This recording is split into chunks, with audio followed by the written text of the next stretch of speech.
Flows. Goodness, I heard a lot of this stuff so many times now. Okay, let's see. This one's a little different. Oh, good. I'm glad. It'll be fun. There's the template. I'll choose this.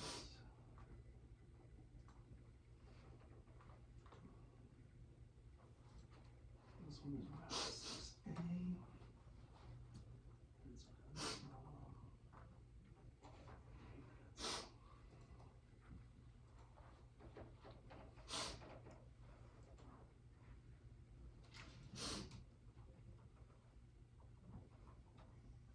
What's the MR, right? Yeah.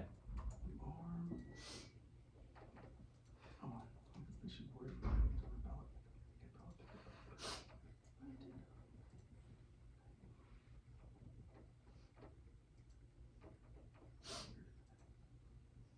Okay, so the doc's ready. I'm ready. Michael. I affirm in the United States criminal justice system, plea bargaining for defendants implicated in the January 6th insurrection is just. Contention 1, Eudaimonia. Humans are distinct from other living things because they're a distinction, but we can do what we actually do. Hers says so too. It is true of all other things that exist don't. They can't, no sense to say a polar bear is a bad polar bear because far from defending young, has to be run from killing them. Polar bears just don't act that way and cannot, unless they mutate, nor make sense to say male cheetahs flourish more or drones than worker bees. Concepts constrained by what members do. In virtue of rationality, we are different, no knowing what we can. From what we do, we can assess and change with other species unless we interfere necessarily so with us not in our essence that females bound to do what they have. We have room for idea. We might be and live better. Genuinely transforming, in fact, rationality has on structure. Naturalism duped. It depends on identifying what is characteristic of pleasures and pains too much variety. Irrational way, a way we can see is good. Now, reason allows us to access moral facts. Our reason-based intuition doesn't necessarily come first. Every argument starts in an unjustifiable beginning, not 19. Number of truths known by reflection include mathematical truths, moral principles, essential nature revealed in intuition. Intuitions are fundamental, not derived from something more basic. Empiricism is mistaking concept acquisition. Certain concepts not acquired from sensory data. Among those concepts, right, wrong, good, bad, nothing answers these. Can be grasped, pick out properties of agents. Since we possess these, empiricism must be false. Other concepts cannot be explained. Infinity, number, equality. It is reason that is the source of such concepts. It's more important that we foster the character to make good choices. Other ethics fail since they put the horse before the cart. So agents inevitably violate universal principles. Alpha Notice 21. Among theories criticized for reliance on universal principles were Util and Kant, Mill's GHP, Kant's CI based on obligation that is meaningless, is that society make no sense without a lawgiver, called for return to virtue. Morality characterized by Kant, notions such as duty, blame, ethics, encompass emotions, reject and make room for justice, instead of what is right here and now, what kind of person should one be to get it right, whereas consequentialism based on rules, gives action, virtue makes use of character, character traits are stable, fixed, reliable dispositions of an agent, possesses kindness, would expect her to act kindly, natural tendencies can be encouraged and thwarted. A virtuous actor chooses a virtuous action knowingly, for its own sake, right response neither too much nor too little, judgments of the whole life, than one isolated action. Our intuition is rejecting utilitarianism is neither plausible nor feasible. Multiple words. Hayri 20. If in our power to decide number of inhabitants max position would require a huge population of unhappy beings to a smaller, happier one, switching from total to average not sustainable, have to choose between happiness and equality. One devours all, system commitment same. Do we ignore higher value? Is psychopath's pleasure as important as pain in the process? More argued good attempts to elude attempts to define it in experiences. We can always say, yes, it is pleasurable, but is it good? Our minds understand this a valid question, and the two separate. We must know good intuitively. Calculating consequences of our actions from here to eternity is impossible. Even if possible, it would take too much time to be practical. According to classical utilitarianism, appears to be the only way which offers lethal rights is to execute and is a purpose make this duty. Anyone whose wrongful execution would stop writing has a utilitarian obligation to volunteer. Laws are just and unjust in accordance with fostering virtue. As the topic concerns governmental decisions, you as judge ought to strive to be a virtuous decision maker. Zetfeld 24. Eudaimonia explains laws and ways of contribution to the good life, function of polity, promote the good life of each citizen, just as virtuous person function well in way of political animal, just polity, function well in way of polity, function of society is to enable members to achieve eudaimonia, laws are just to extent those living are able to flourish. Eudaimonia's politics represents an attempt to reconcile Aristotelian theory with Kantian political theory. Laws oriented towards flourishing does not imply legislating ways of life against will of those subjects, creating a political environment which individuals choose to live. Being able to make choices part of what means to flourish. Free choice is an important component of that good. Contention 2 is insurrection pleas. January 6th, rioters pled guilty, but Trump is trying to pardon them, overturning it. Richer and Kozelman 25. Largest prosecution in history, reams of evidence, 1,500 cases. Trump's called political prisoners, federal crimes, oath keepers, and Proud Boys. Extremist, seditious, conspiracy, time behind bars, community service, attacking police with makeshift weapons. 100 stand trial at 2025. New arrests since Trump's victory. Scope of pardons remains unclear. These agreements ought to stand. There's a meaningful difference between perpetrators who accepted guilt and those who refuse it. That aligns with the possibility of moral improvement. Roberts and Dagan 23. Abolishing plea restrictions lose an ethically defensible element. Difficulties are practiced not principal critics on wrongful conditions, ethical benefits disregarded. Without GPM, defense procedures for how constitutional offenders one acceptable in court, contrast with accused who disavows wrongdoers by differences, same ethically moral safety obscured. Court contains defendants lose that need for reward to encourage virtue decision. We reward people for ethical behavior, reinforce normative rules, upholding up offer incentive for others. Ethical objection to acknowledging plea without reward words, insufficient reward for offenders, significant concessions, additional justification. Relates to offenders' culpability, sentencing should not ignore the defendant, accepting responsibility for blame others less. When wrongdoer accepts responsibility, pleading guilty better reflect true character, crimes committed in heat of the moment. Heightened state of arousal, decision plead guilty after considerable reflection. As such, real or reformed character may emerge. If we disregard moral improvement, we've lost faith with the bathwater system. Ignorant to acceptance of guilt, apart from all formal and informal disciplinary regimes. Hearing confession, what priest clears penitent. Ethically sound, gives them leniency when offender acknowledges his guilt, denying reductions unethical. Denying this opportunity means moral failure by the state. Defendants aware of guilt, learn reward for expressing responsibility. Defendants secure and innocent should disregard. Reduce sentence. No coercion. They willingly gave up devices early on. Neg offense will be too generic. Hazard 21. Might expect to achieve pressure on Jan 6 defendants into plea deals. That isn't what happened. 50% entered guilty pleas, most cognitive pardons. Defendants will this to plead guilty early on with law, cooperate with law enforcement, turning over electronic devices and social media. The app affirms that these are legitimate bargains. Fisher 24. Prosecutors urging notice not to undo convictions. Defendants waive their rights to appeal high value and finality. Courts have declined to undo waivers. Enforcing benefits both parties use appellate rights as leverage. Ethical frameworks grounded in flourishing are valuable for social justice. Barn et al. 24. Moral frameworks matter when you're trying to build future societies and work towards how. It's questions of your overriding goal. The response is, why do we give a shit about exploitation? That is a moral argument. Who cares? Why do you want to get rid of oppression? You need a meta-ethical answer. How you want to justify that? If you care about emancipatory politics, why does that defending oppression matter? Why change it? We do have commitments to making moral justice when we don't think these through. Forms of citizen of refraction of political culture in ways that are destructive, allow people off the hook for violations, stamping facts, make it begins after virtue, protect moral disagreement, teleological development, purpose-oriented structure to human life, to unify these persons we can revive. An Aristotelian picture of the telos of human life, a lot of discourse is seemingly hopelessly emotive rather than reflective. It is not enough to recognize that things are bad. If we cannot explain the basis for why this is the case, we have to redeem philosophy for liberatory ends. Fruman plus 22. Buddha tells a man wounded by an arrow, friends call a surgeon, but the man will not have the object removed until he knows many things. Absolute certainty is impossible. We have to remove the arrow. That is how many think about philosophy. We can't be hamstrung by totalizing theories. Best proceed with removing poison and leave philosophers to their books. This ideology raises what kind of struggle is worth our efforts. What goals should we aim for? A response is that this is obvious. We care for the oppressed. It's not the activism of the secondary importance. It's that something is important as affecting people's lives of our sound justification, intellectual maturity, demanding accounting for our ideals. We have to care we are right. Knowing politics are grounded in an accurate conception of reality. We need a systemic appreciation of our conception of human flourishing. I got 8 seconds left. Only cards I didn't read are Gaynor and Nozick. That's time. I'm good. Okay.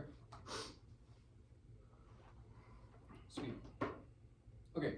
First thing is, what is a virtuous action? What counts as virtuous? What is a virtuous action? We don't think there are virtuous actions. There are virtuous character traits. Okay. Virtuous what are these character virtuous traits guide character traits? agents. What are those traits? Yes. Like how does one many. come up with like a bright line on what is a virtuous trait? I mean, we what don't isn't think a that virtuous thinking about trait? this in terms of a bright line. We think that lapses into our critique of that argument, which is autonomous evidence that says that attempting to rigidly define bright lines and boxes for parameters of living a good life falls into a trap when agents have not been habituated. How do we determine what is Well, virtuous? I Like mean, we have to have I some think- sort of metric to understand. I think what's a that virtuous across action, what cultures- isn't a virtuous action. What is Sure, the metric sure. that the affirmative I mean, thinks no, we should I utilize? actually, you said a virtuous action again. You're returning this concept of Okay, a action virtuous guidance. person doing a virtuous act, or doing a Well, virtuous if you want to know what a person doing virtuous an action that is, a virtuous action is one that habituates virtuous characteristics. But if you want to know what the distinction between virtuous and vice Well, it one, seems like we're like getting out of the question of, is there a metric that you utilize to determine what a virtuous person and what their actions do to reflect that virtue? what a virtuous person is. A virtuous person doesn't necessarily have to be something that exists. Like I can't say like Victor is a virtuous person, sorry, but I what can do you imagine mean they a don't person have to with better- exist? No, you're misunderstanding. The entire point of our framework is a process of becoming. We're constantly becoming better. I cannot tell you who is the ultimate virtuous person, but I can tell you that I can imagine in my head Okay, someone so having you're better saying there's a characteristics than lot I of do. things that can improve So you wanna know and what get better, virtues but my are? question is more, how do we know what is virtuous? How do we You're know just what is saying like virtuous? We have the virtue ability is to up in the deduce air this. and there's a lot of things that are changing about it. I'm asking you a concrete metric for what virtue is. You provide that. There are many characteristics across cultures. I can give you examples of characteristics if that's what you're looking for. I think we strongly I disagree don't with need the to, idea of I don't want, concrete. you made a specific claim that there needs to be a concrete metric. No, of I the didn't. good. We did So not what say a is concrete measure of the Okay, good. We need but to be what able do to you, explain you the said you can basis give of how we find examples, good. sure, you're trying to give Okay. examples of it, but can you give like an overarching thing that all those examples must necessarily have? That does not exist. There are multiple different Okay, so there's no definitive like idea of I guess virtue. the unifying thing between them is that we can intuitively recognize using our Okay, how do practical we reason that they are good. Okay, we all live like That is a different. Hearst house. Sure, let's get onto that point. We all live different lives. We all intuitively think different things, right?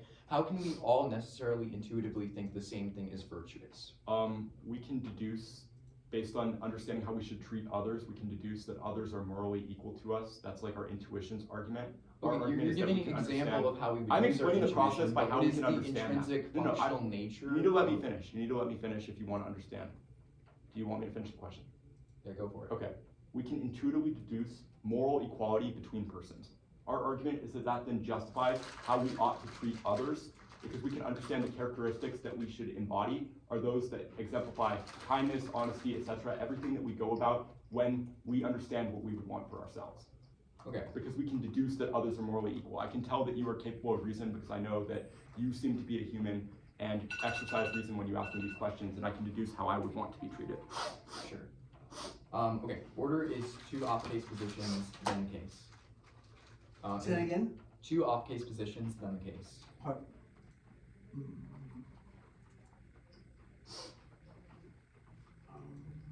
Sorry, I'm uploading it right now. Just let me know what's in the speech. Okay, it should be in the speech drop. I just got it.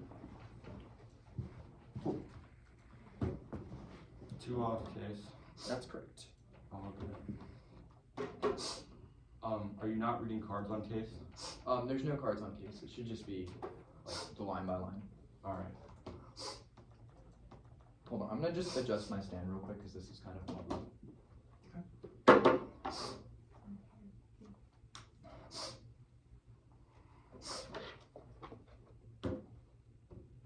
Okay.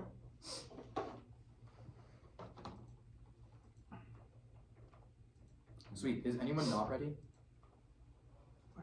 Great.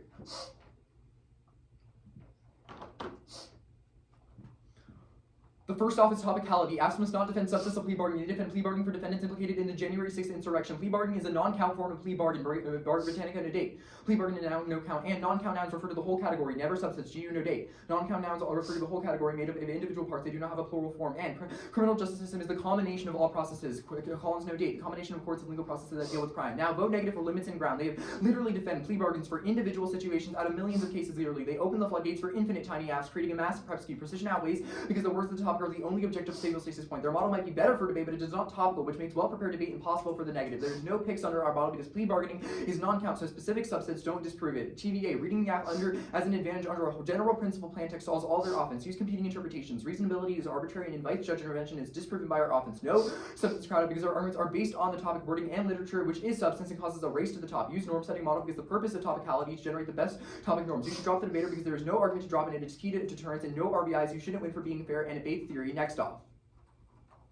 The United States should ban plea bargaining for defendants implicated in January 6th insurrection. In the United States criminal justice system, plea bargaining for defendants implicated in the January 6th insurrection is unjust. The existence of a priori truth is both verifiable and a requisite to ethical action. One is ontology, the non-zero risk that there exists objective facts or truisms about the world is sufficient reason to believe a priori truth both exists and is practical reason structures all ethics. Claimer 14. Ontological proof that the categorical reason for action reject right or wrong implicate the general theory of practical reason. However, no human theory can accept that certain acts are objectively wrong. This to provide reason to avoid these acts, beliefs by themselves and provide reason for action. It cannot be maintained that is irrational, assign a non-zero probability to existence of objective facts for reasoning and influencing motive of the will. And two is regress. Our experience of the world is solely shaped on how our minds experience. Therefore, reason is a precondition for experiential belief. Harrison 10. Reasoning and instinctively skeptical attack trains at all argument can be found an essential precondition for having comprehensible experience at all. Therefore, they are the necessary preconditions of belief. And 3 is value. The only way to derive value is either moral will that is centered on a priori principles. Otherwise, there is no moral value. DOS 16. Freedom brings into existence a moral will capable of acting in accordance with this act. Morally, act free to agents can regulate their will to practical principles and practical judgments are facients of themselves. Motivational determinism is true. And 4 is verifiability. Ethics based from subjective experiences are relativistic. People justify doing actions as long as it aligns with their own personal experience. It would be arbitrary to condemn them by using your own experience as a reference point. Now,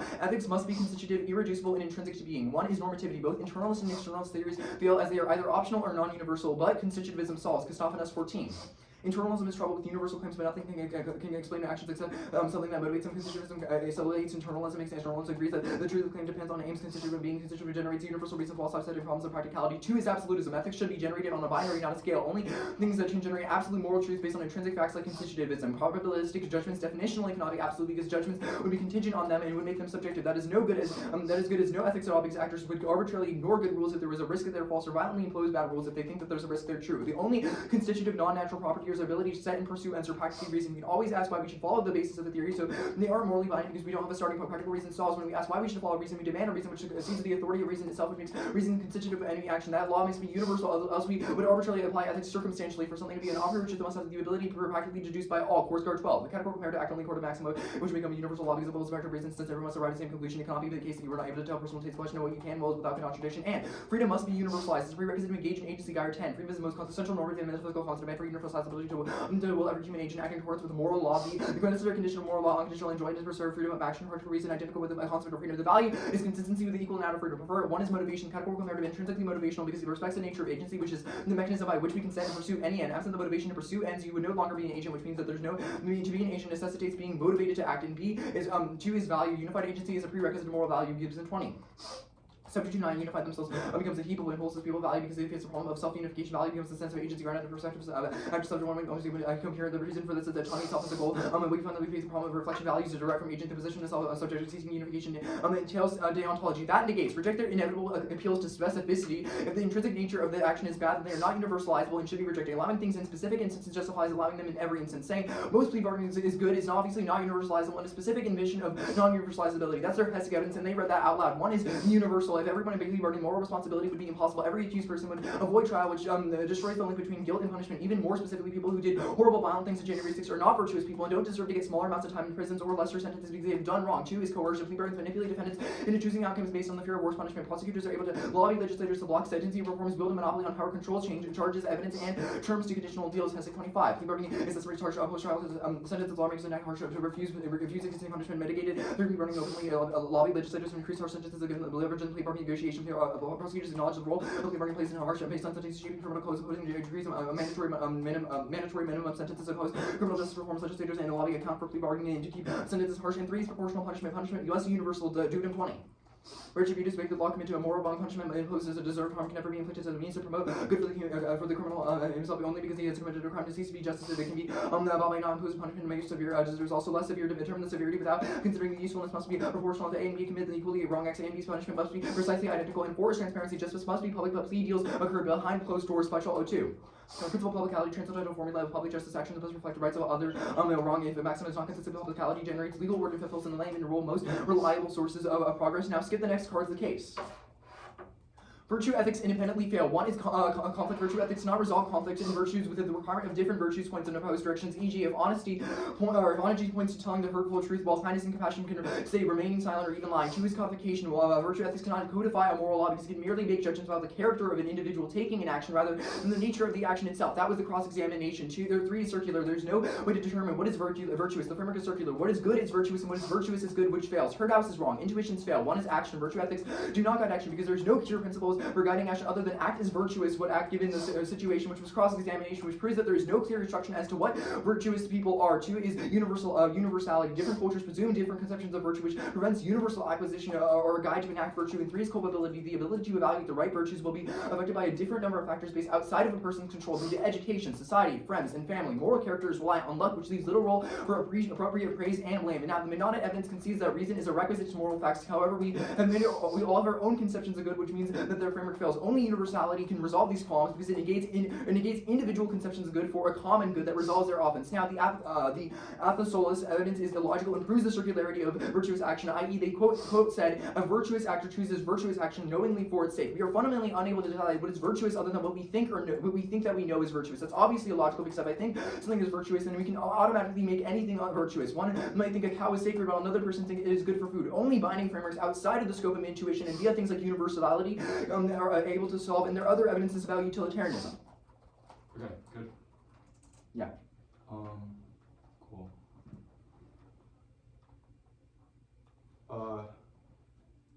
Okay, universalizable, why?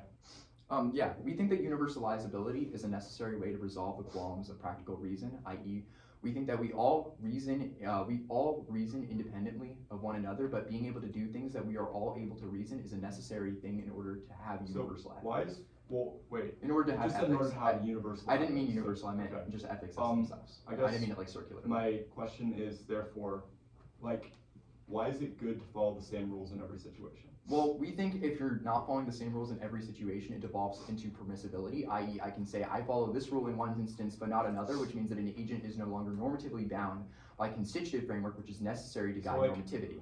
So like you make arguments about coercion and say that we should unconditionally reject coercion. So like what constitutes coercion?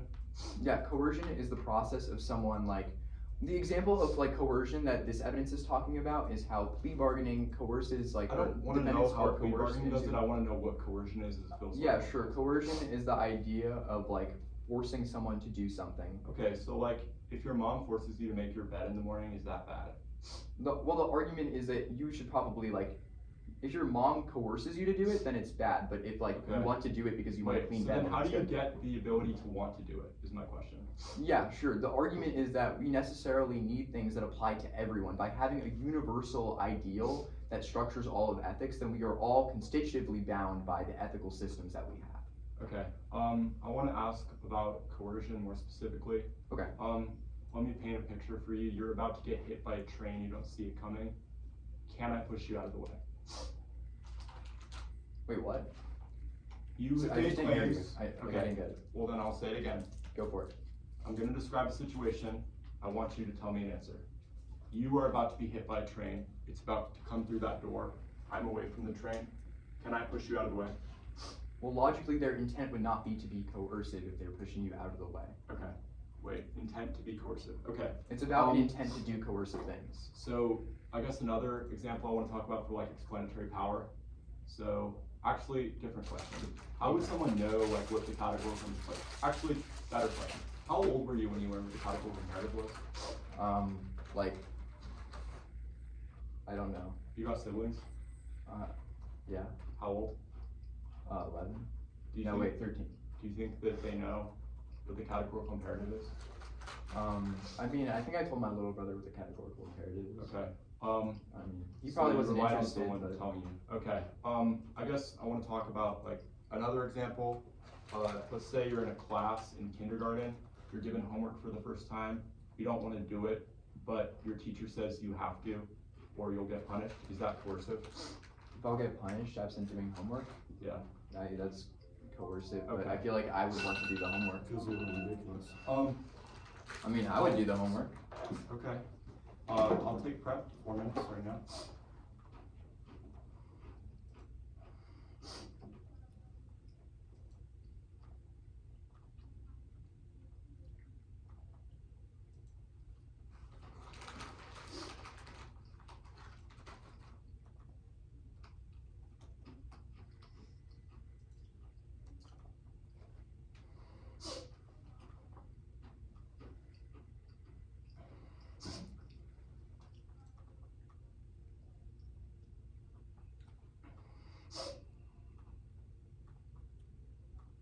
It's just the misjudgment, probably some stuff. Just no one. Allison's judging. So this is-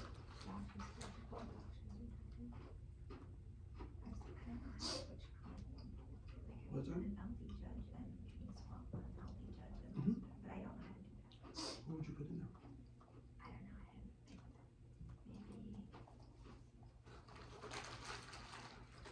Click on the body. You just click on that now. And where's the soccer go? I don't know who did that. Okay. What? Okay, then just tell soccer, we'll switch it. Is there a document? Yeah. Did you put your speed drop? Yeah, I sent it. It's there. I have 245 remaining. The order is going to be the case. Okay. So just like the virtue ethics. I'm going to read some cards there, but and then it's going to be topicality, and then it's going to be Kant on the order of the framing and then the offense. Okay, hold on, let's just do something. All you do is click on it, and then let you like change it to literally anybody. Just fix the two. Robert's looking for a judge. Okay, well, I'll just let you do it. Okay, you said that it's in the doc, Yeah. and 1AR, got it right there. And the order again is what? It's going to be the case. Okay. I'm going to read the cards on the case. Yep. And then it's going to be T. Okay. And it's going to be their Kant framework Got and it. then their Kant offense. Got it. Go. Okay. Ready? 1C1, the conflict problem cannot be resolved by Kant because principles inevitably conflict with each other because we have different duties in different situations, but we solve this because the intent of the agent is enough to solve this, which was cross-examination, which means that a virtuous agent would not do that, or a more virtuous agent would know how to resolve the situation. Can't codify moral law is relevant because our argument is that moral law is not something that we should codify. Being circular is irrelevant. Even if it's circular, there's some impact to it being circular because we can intuitively deduce that it is good. Now, saying that no principle other than act virtuous in a situation, we are impact turning the idea of principles, which will be explained on Kant, but rather we argue that we should habituate valuable character traits that we can deduce as valuable, which is the explanation from Cross-X. Now, the universalism arguments. We will link term this. Subpoint A, linguistically, the language and content of virtues is respected across major spiritual traditions and vital to facilitate cross-cultural learning and conflict resolution, and so forth. Virtues product specializes in moral education, conflict resolution, successful in First Nations areas of Canada and Maori areas. Virtues found most effective intercultural ethical language, respected in several world spiritual traditions in many countries using virtue to resolve conflicts, while some deem virtues at this time consequential and praise as practical, no similar facts on the ground teaching, resolving conflicts in intercultural situations. Subpoint B is variability, even in practice slightly differently. This is a soft relativism whose traits themselves are held in near universal esteem in a way other approaches are not. Verse 22. It's not the case that different cultures embody different virtues just as much. For other approaches, variation in character traits, markedly less than variation in rules, different ideas about happiness, virtue, ethics, less locality, relativity, disagreement arise from local understandings of virtues. The virtues themselves not relative. Cultural relativity is a side constraint because it means that other cultures could not understand, don't have the ability to come to the same conclusions they do based on their different positions. Now, shared outside of a person's control. This is our theory of the state. Yes, our point is that people are not innately virtuous in of themselves, but rather we can recognize their valuable traits, which is why your role as the judge is to promote virtuous action through law. Saying we all have our conception of these things is answered above because we can intuitively deduce it. Autonomous will be extended there, but our point is that not that plea bargains and that people who take them are virtuous. There are no virtuous people. It is a sliding scale that continuously changes. Topicality, in means within. That outweighs plea bargaining because it's a question of what plea bargaining we must defend. KC09, in within bounds, not require completely continuously inside. Prefer 1, AF ground. They limit to 1 AF, which causes staleness, and neg overprep. If plea bargaining is non-count, they also get tiny picks. In individual instances, since proving a part is bad, proves non-count. That outweighs neg generics. 1 year is too short. Being predictably screwed is worse since predictability is a sliding scale. 2, functional limits. Abolitions, spillover sets. Midterm philosophy all check. We need solvency objects, but counterclaims don't. 3, reasonability. Judge intervention is enough, but is good on theory since theory prevents substantive education. Norm setting is empirically disproven, shaped by the community's preferences. Kant fails. 1, rigidity. Universal rules ignore reality being complicated. Never lie makes little sense since it forces us to tell murderers where little kids are. Overemphasis on autonomy would prevent us pushing someone away from a train that's going to hit them. Only an account based on the emotions in play resolves this. 2, motivation. Creating agents who are good is prior to agents who do good. Even if Michael would do his homework when the teacher says to without being coerced, no one has that innately. This is proven by how he said in Cross-X that his brother did not know what, or his sibling did not know whether or not what the categorical imperative is, which means that habituation is a prior question. Otherwise, it's selectively interpreted, which link turns their bindings often. 3 is flourishing. Kant teaches us to be better universalizers, not better people, which results in psychopathic, uncaring people who follow the categorical imperative out of shame. 4, agency fails. There's no source for universal ethical principles in secular society. Drop in 1C autonomous. Our minds can't solve this because we can always choose not to be a rational agent. Now, the framing component proper. Now, the top at the top, existence of operative truth. We agree with practical reason is based for ethics, but disagree that should take a principled form. Their argument about regress, our framework is reason focused on the principles of equality, value. Argument is false. We can understand a priori principles, but that does not mean a priori rules are valuable. Now, relativism is link turned on the case. Ethics being intrinsic to theories is false. Their theory is equally inescapable. Universal claims can always be opted out of, but habituation solves this. Absolutism is ridiculous because it might be good to lie sometimes, proven by Cross-X. If you think that telling a murderer where your children are, then that would be something that you intuitively know is wrong. Now, they drop intuitions come first, which means that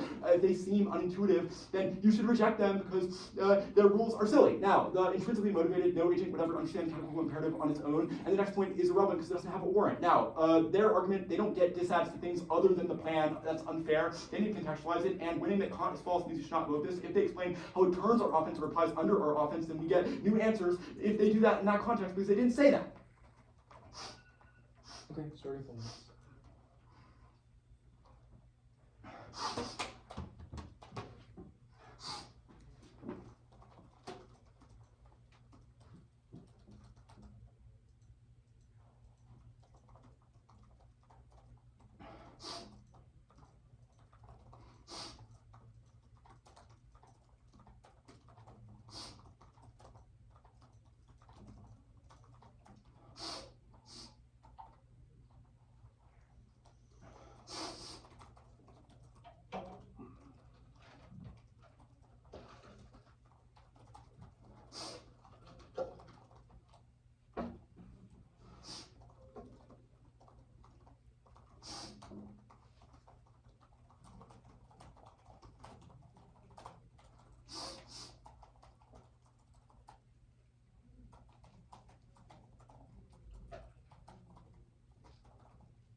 gonna be con case. Okay, sounds good. Are you starting on the framing or the offense? It's gonna be the framing, then the offense, then And then are you doing number the B? AC. No, it should be on the line by line. Okay. Is there a new doc or no? There shouldn't be. No, it shouldn't be. Okay. I'm good. Sweet.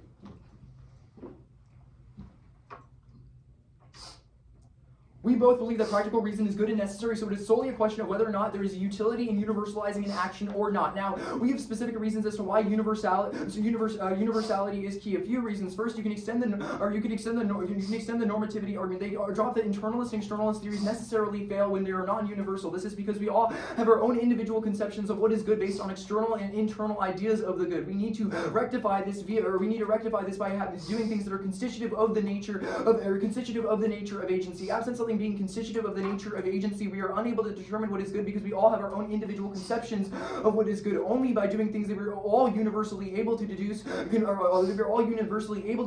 we generate ethical value principally. Next thing is they conceded that agency is a necessary and requisite, and you conceded that we need to universalize freedom to do that. You can extend the Gibson evidence. The Gibson evidence is great because it talks about how unified agency is a prerequisite to moral value. In order for something to be valuable, and in order for us to engage in things that are virtuous in the first place, we need to have agency. Absent agency, we are unable to engage in virtuous action. That's why freedom is a necessary prerequisite in order to engage in things that are virtuous, which is why you necessarily need to vote affirmative. That means that you cannot vote for virtue ethics because in order to be virtuous, you have to have agency in the first place, and that's a requisite to all of their framework. Now, they made an argument that now they conceded the motivation argument, which should answer all their offense about why people don't follow it and why people don't know it. They conceded that the categorical imperative is intrinsically motivational because it respects the nature of agency, which they conceded is the mechanism by which we can set ends and pursue any end in the first place. They conceded it is inherently motivational, which means it should turn their idea of intuitions because we intuitively think that the categorical imperative is good because we think that we should maximize agency. That should turn all of the options out. They also conceded that absent that sort of motivation to pursue ends, you would no longer be an agent in the first place, which is a requisite in order to act under their framework, which should turn all of their offense. Now, they made an argument that being universal is bad because there are specific instances. We are impact turning this argument. You should weigh the idea of specific instances as very, very bad. It's like being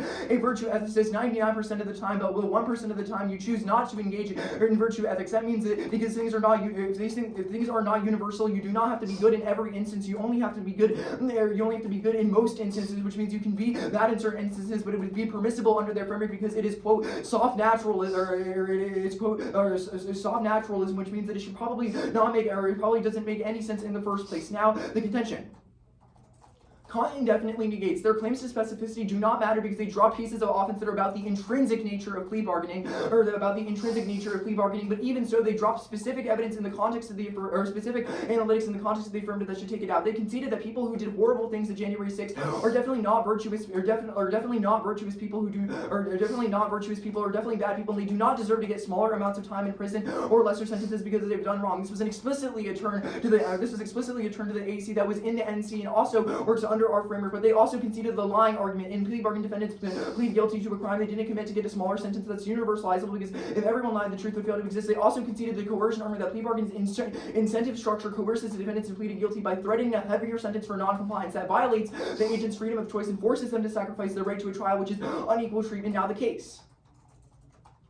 The biggest problem with the case is they are unable to guide action. After the 1AR and after the cross-examination, you have no idea what virtue necessarily is intrinsically. You only have an idea of examples of what virtuous action could be, especially considering that's all they were able to give me. You conceded that virtue ethics cannot guide action because there's no clear principle as to what a guiding action is other than, quote, act as a virtuous person who would act given the situation, which has no clear instruction as to what virtuous things are. Now, the spiritual tradition arguments indefinitely flips negative. They say that cultures use different virtues, but there is no argument that they all use virtues in the same way. That was wrong in time, or that they all use virtues in the same way. Saying near universal is definitely not being enough because being a virtue ethicist 99% of the time is not good just because it justifies you being horrible 1% of the time. But insofar as there's not a bright line on what virtue is, in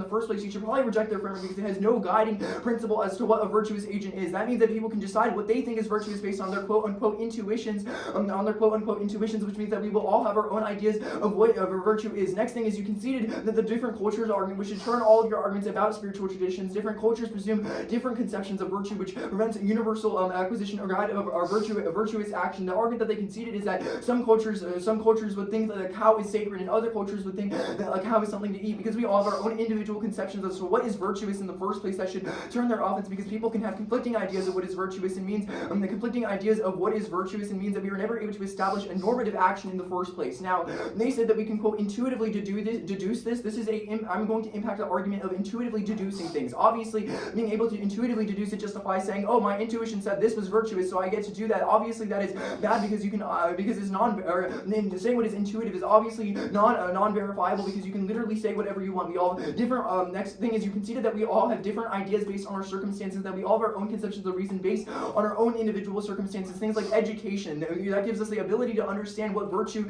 is in the first place based on our education, our family, and the circumstances that we grow up in. That's a reason as to why we all indefinitely think that we all definitely have different ideas of goodness under their framework. They conceded that we uniquely need a common good in order to actualize this, which is why universality is necessary. Even if universality is bad even if there's certain instances where it would seem intuitive not to do things that universally, it's obviously impossible not to, because you need to have a common good that unifies different ideas of virtue, which is why our framework is necessary. Now, the last argument I'm going for is they don't have an intrinsic idea of what the good is. They cannot explain what is necessarily a good thing in the first place. Any ethic that we necessarily have should have to have the burden of explaining what is good and what is ethical. They cannot explain why, or they cannot explain what certain virtues are ethical, nor they could explain why a virtue is necessarily ethical. They don't have a metric to describe that, which means it is impossible for you to vote for them.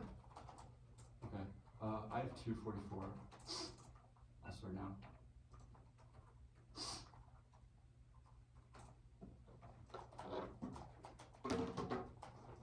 I'm gonna get us water to right back.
Okay, it's case K, or whatever you call it. Okay. So it's apneg. Yeah, apneg. There's a really long overview. Oh shit. Okay. Okay. Let me get my timer. Our case frames your understanding of their offense. There is a distinction between people who apologize willingly, i.e. those who take a plea bargain, and those who do not. Likewise, coercion is not an intrinsic bad, but a conditional one. Coercing you to vote for me by a gun to your head might be wrong, but coercing you to stay true to your flow out of fear of reputational damage, which might not be so bad. Much like debate itself, ethics are not yes-no questions, but if we win this overarching claim, we win this debate. This debate has gotten super complicated unnecessarily, but it streamlines down pretty simply. We will win 2 arguments. 1, universalism is not the right answer. You know there are certain instances where always doing the same thing could result in things you know are bad. Drop examples like lying to a murderer about where your family are or pushing someone out of the way is violating autonomy. The idea we should never coerce means ethics never begin. If you are a teacher and you say do your homework or you get a 0 in the grade book, they would say you can't do that because that's coercive. The result of this is that people never act ethically because there's no way to habituate these characteristics. Remember, per their arguments in the 2N, morality is learned, not innate. You were not born knowing what the categorical imperative is. You were not born with the knowledge knowing how to deduce universality or blah blah blah. But you can innately tell other people are similar to you, which justifies the way you treat them being honest or kind if you would want that for yourself, which is first cross text. 2, the cultural relativity argument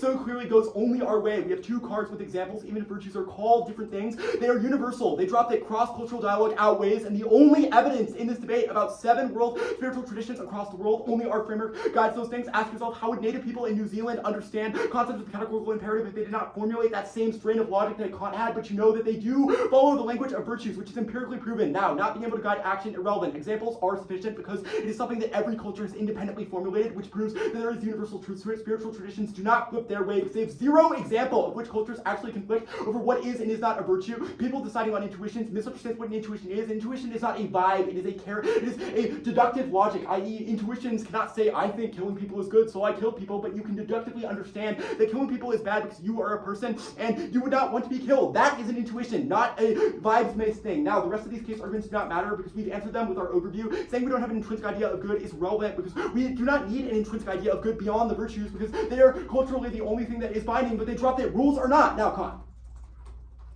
We do not each have our own theories of it. We answered this with the cards we read on the case. Our characteristics are constitutive agency. Restrictions on freedom is good. You need to be able to do things like stop someone committing a crime. It's not like being coerced slightly means that you are not an agent. If you think that it is the same amount of coercion, the example of a gun to your head versus saying that we would talk badly about you if you voted one way or the other, if you think those are the same thing, you can vote negative. But I know that you do not. They've dropped that intuitions must be the starting point because every argument fundamentally devolves to an intuition. I think this, which is McDonald from the 1AC, drop in the 1AC, which means this is all new responses. The rest of their motivation arguments are false because you should ask yourself, why is it motivation? They just repeated it is motivational. They said because we can all understand it, but that does not mean that it is the case which is only habituating virtue solves.